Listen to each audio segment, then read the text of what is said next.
বাবা কিছু টাকা দেন, আমি অন্ধ, চোখে দেখি না। আচ্ছা আপনি যে অন্ধ তা আমি কিভাবে বুঝবো?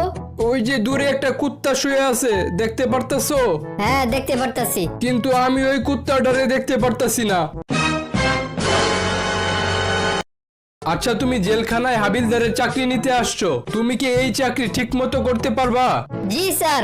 জেলখানার ভিতর যারা আছে তারা কিন্তু অনেক খারাপ মানুষ, তাদেরকে কি তুমি কন্ট্রোল করতে পারবা? অবশ্যই স্যার, আমার সাথে বেশি তেরিং বিরিং করলে জেলখানা থেকে গাড় ধাক্কা দিয়ে বের করে দেব।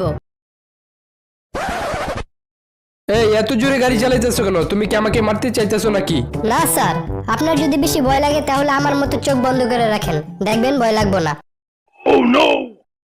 আচ্ছা বল্টু, বলতো পৃথিবীর সব থেকে কিপটা মানুষকে?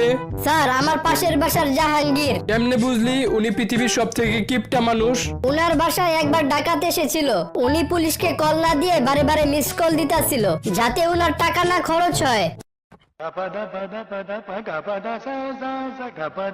বল্টু জানোস, আমার দাদা এমন একটা জাহাজ কিনছিল যেটা পানির নিচে দিয়ে চলতো। কেমনে? মানে কয়েক ফুট উপর দিয়ে চলতো আর কি। ও জানোস আমি মুখ দিয়ে হাগি। কি কইলি? এটা কেমনে সম্ভব? মানে কয়েক ফুট নিচে দিয়ে হাগি আর কি।